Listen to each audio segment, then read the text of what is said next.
Welcome back for today's session, and I hope all are staying safe, taking care.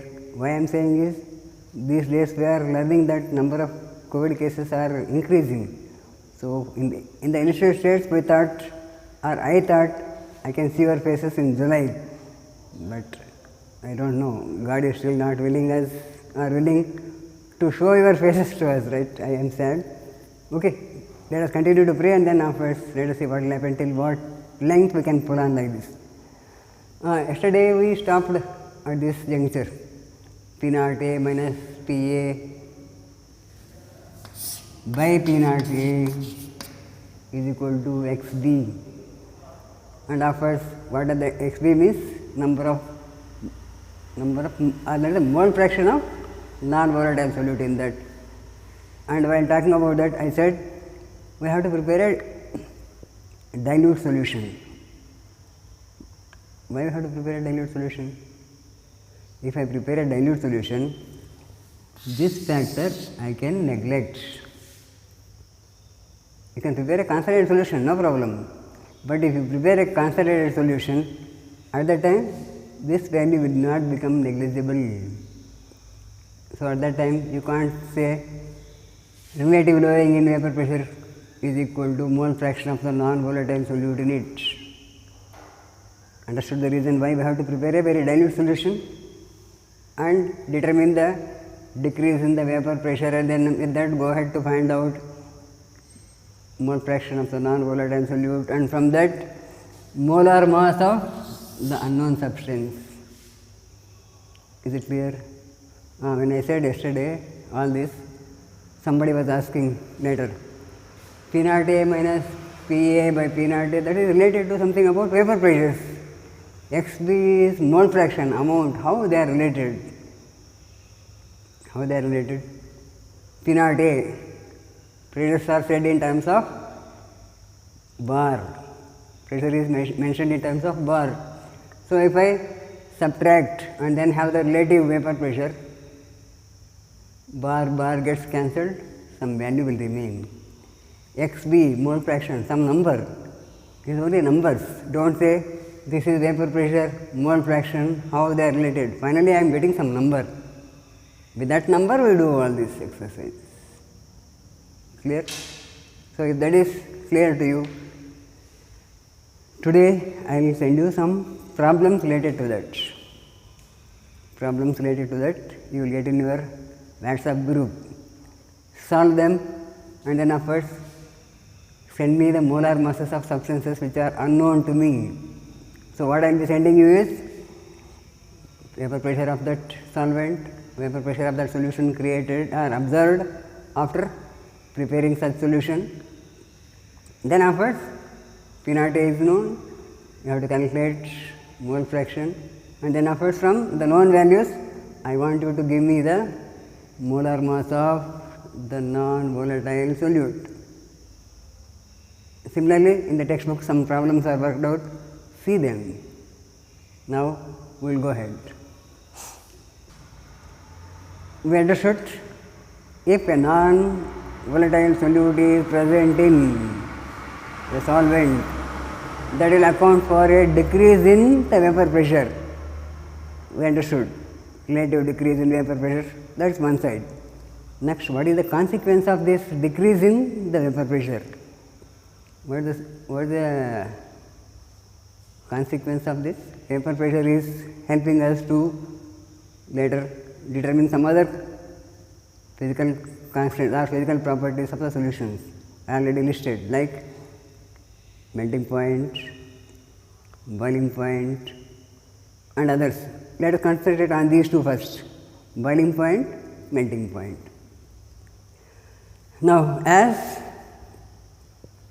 the vapor pressure of the solution containing non-volatile solute decreases, or which depends on the mole fraction of the non-volatile solute, how it is going to affect the boiling point? How it is going to affect the boiling point? Again, first thing that I should clearly and keep in mind is, boiling point is a temperature where the vapor pressure becomes equal to atmospheric pressure. Don't forget that. Keep that in mind. Now, how it is going to vary. Now, if I plot a graph,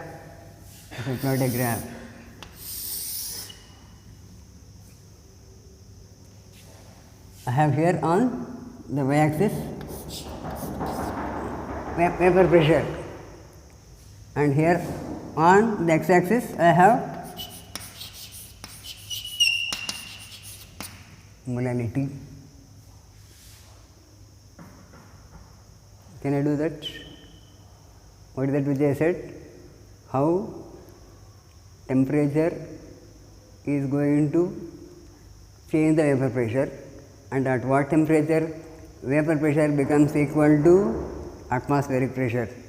On y-axis I said vapor pressure, on x-axis should I take molality or some other term?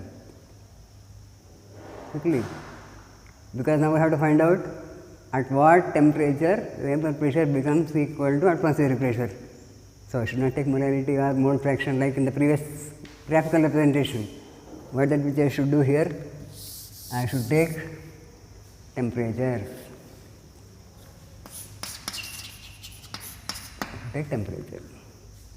So, now I prepare some known concentration. No, I can't prepare a known concentration. I dissolve a known amount of non-volatile solute in the given solvent.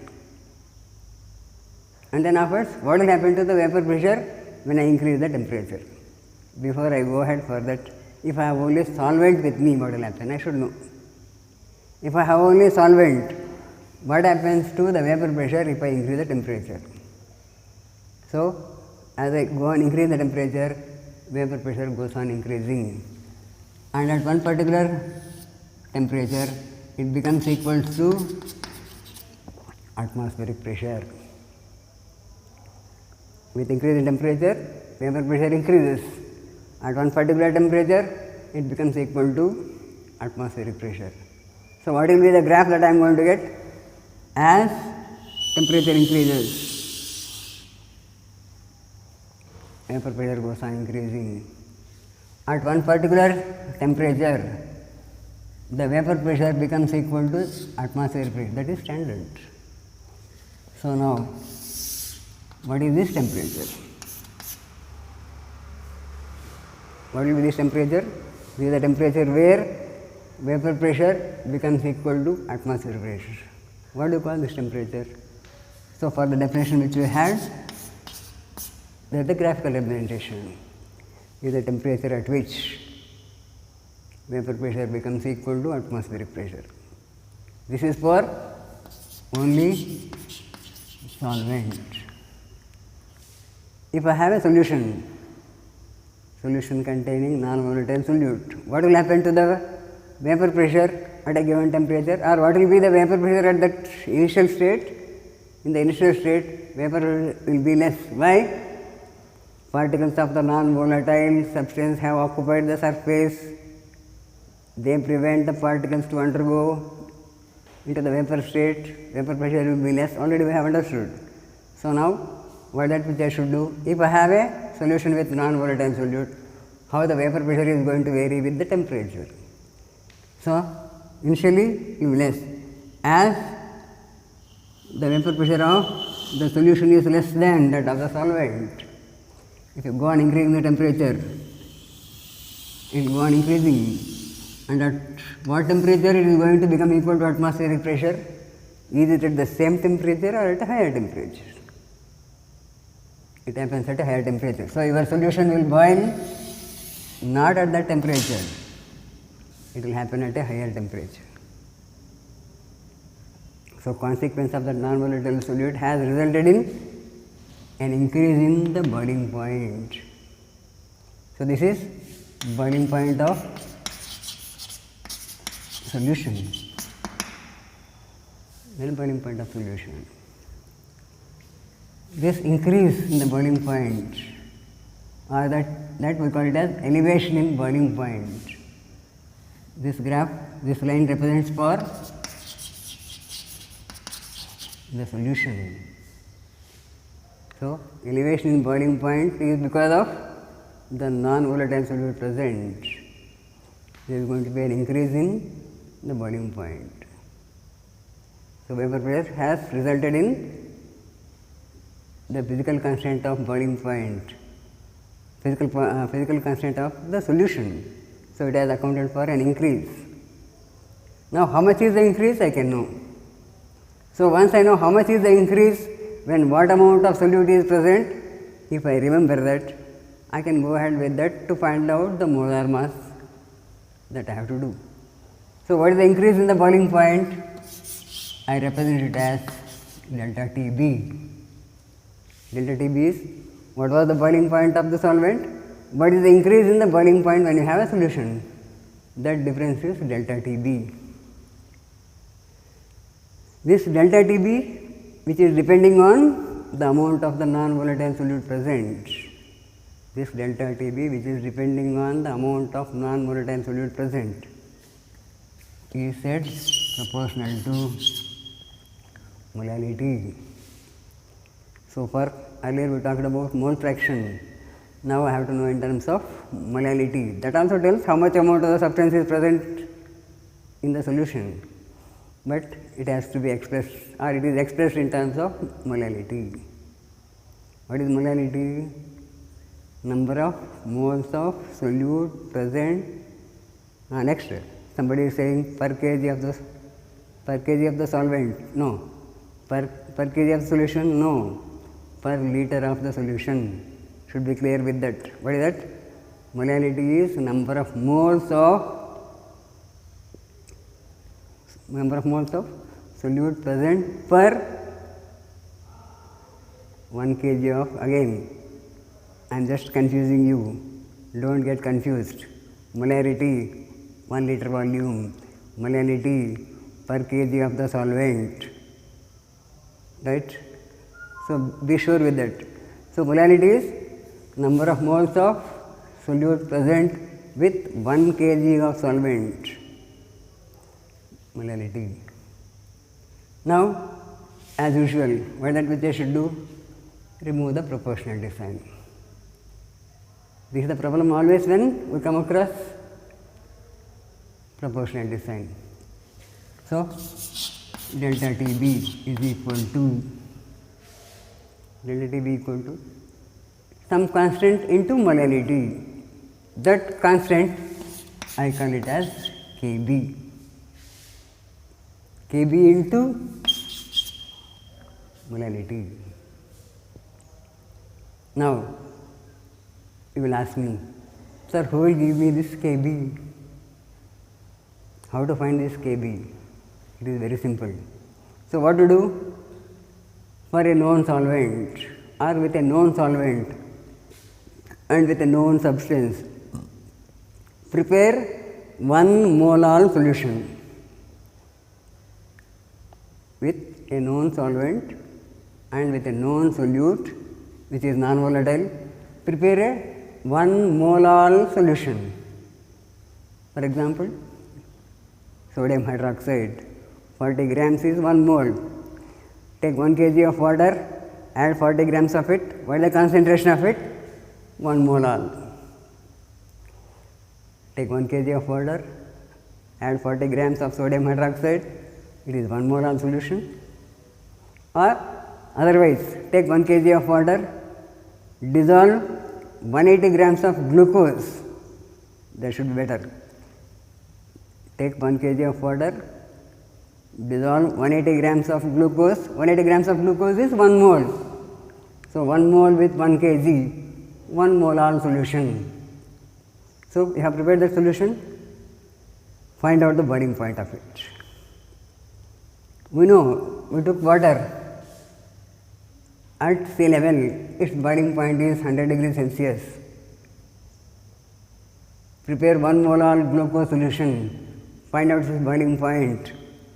At same sea level, find out its boiling point, it will be certainly more than that. That elevation in boiling point, concentration is 1 mole. You know delta Tb, you know molality, this is 1. What will be this value? It is Kb. So, how to find out Kb? Very easy. Prepare 1 mole solution with a known non-volatile solute, and then afterwards find out its boiling point, that is Kb. Kb remains constant for a given solvent. 1 molar substance which you are going to put, it does not care for it, it does not depend on that. Whatever is 1 molar substance that you put into that and find out the elevation in boiling point, it remains same, that means Kb remains same. So, for an unknown substance, if I want to find out what is its molar mass, I should know Kb first. So, for that, what that which I should do with a known substance, find out Kb. So, I have the Kb value. Now, of course, you find out elevation in boiling point. Now, you go for molality. What is molality? Number of moles of a substance present with 1 kg of the solvent. So, I know Kb, I know delta Tb, these two values are known. Molality is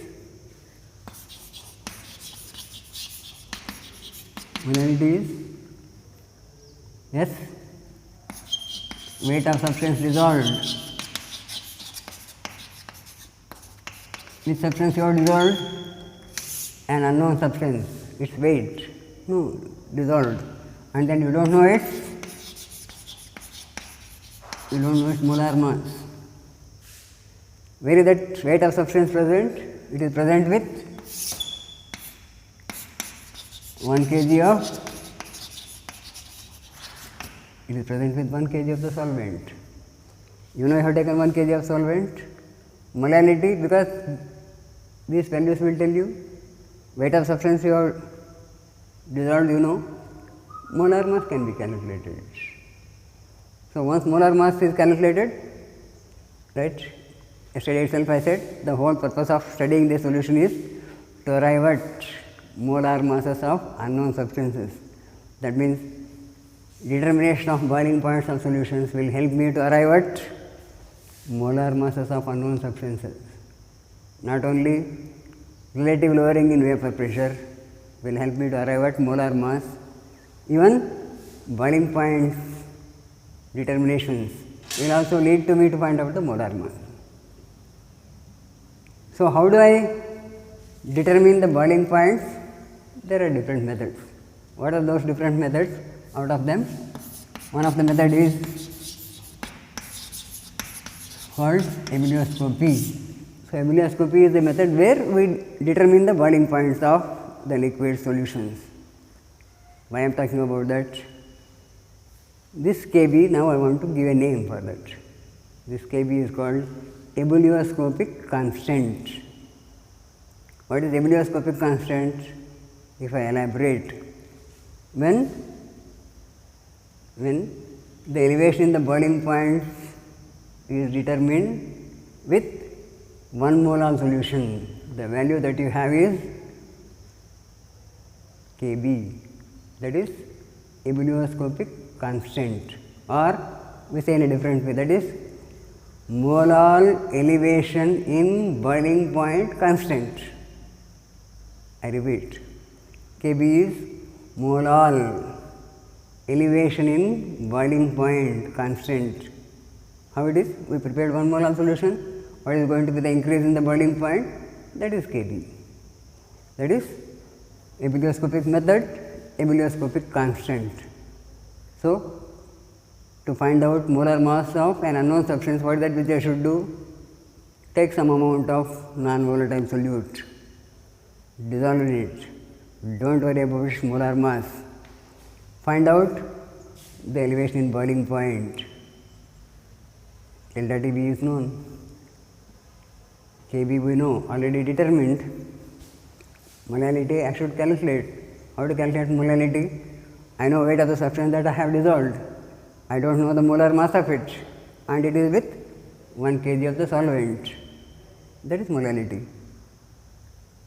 I can find out molar mass. What is m?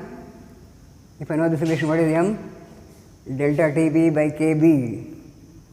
Delta Tb by Kb will give me m, and that m is equal to this relation, and with that relation I can find out the molar mass. So, if I come to know, for example, if I take pure water boiling point is 100 degrees Celsius.